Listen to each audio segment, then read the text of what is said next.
Hello! Hey, it's me, John Blood from New Legacy Inc., as well as the Deadlock Podcast and Deadlock Pro Wrestling. And Garrett has asked me to talk a little bit about TNA Wrestling. 20th anniversary of TNA, which is insane to me. The more of these anniversaries come, the more I feel very, very old. I am only getting older.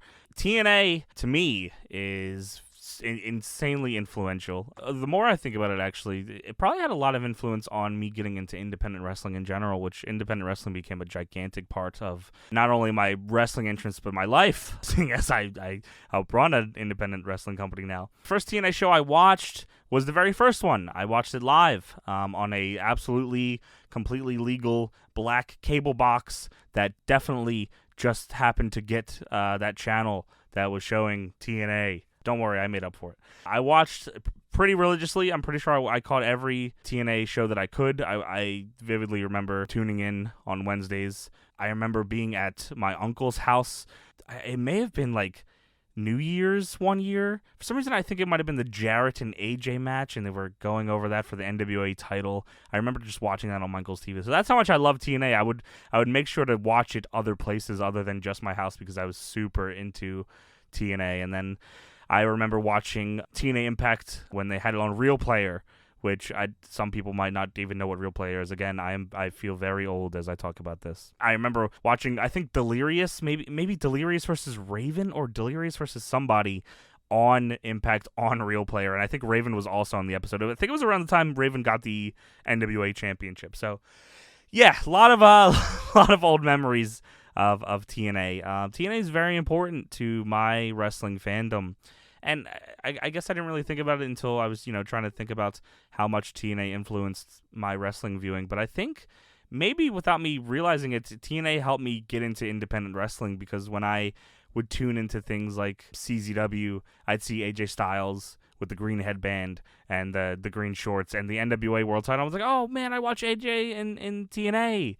I can see him there, and they reference NWA Wildside on CZW commentary, but I was like, oh, it's TNA guy. So I think a lot of that came from that. It's probably how I got more into Ring of Honor from the guys that were showing up in TNA. Even at that time, Paul London would show up once in a while, or Jimmy Rave. Without maybe me noticing, there was definitely an influence on me watching independent wrestling more. And then you get further down, Six-Sided Ring, which I was a big action figure guy. So that first TNA action figure line with, I think it was Jarrett, Raven, Abyss. Oh, AJ, of course. I'm pretty sure that was the first 4-pack. I remember begging my parents to buy me that, and Jarrett had the breakaway guitar. That was sick as hell. So yeah, getting that, and then eventually getting the Six-Sided Ring as a figure thing, which I think Jeff Jarrett points to being how TNA got action figure things into stores because they had the unique Six-Sided Ring that nobody else had.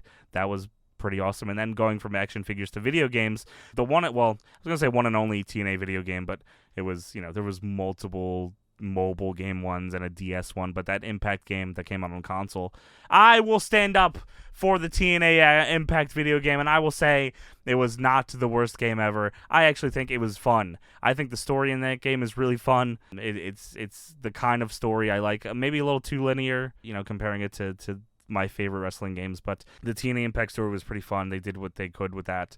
And I think the gameplay had so much potential. Felt real smooth. There was only a couple reversals. Like, I feel like you would always reverse something into the flipping neckbreaker or a German suplex or a Death Valley driver. But it was pretty seamless and looked cool. And I think if we got a second TNA Impact game, it would have really been awesome, especially if they got, like, King of the Mountain in there, which got cut from the game. Thankfully, we got Ultimate X, which is pretty cool. And we got to play as Mike Tenay and Don West. That was pretty cool as well.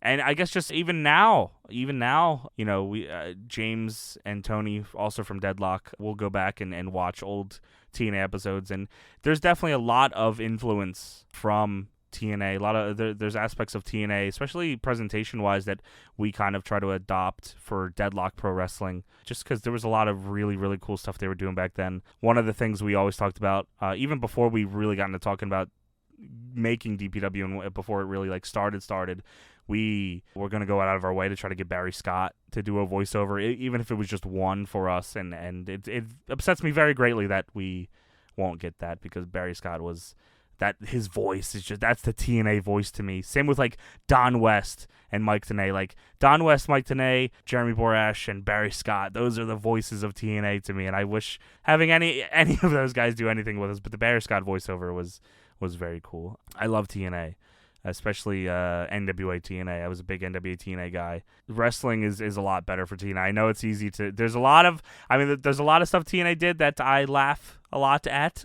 There's a lot of all-timer dog shit that came from TNA, but the positives outweigh the negatives for me. I very much love TNA wrestling, and I'm glad it's still rocking. I'm glad Impact is still a thing, man. I think it's cool. Got a lot of cool friends there, and don't let Rosemary kill you, please. She's trying to kill me. Please save me. This is a cry for help. This is a cry for help. Please, God. Okay, Garrett, I love you. Hey, great podcast, man. I don't got nothing to plug. Check out New Legacy Inc. on Twitch and YouTube. Check out Deadlock Podcast where you get podcasts, and check out Deadlock Pro Wrestling on YouTube and dpwondemand.com. Love you, Garrett.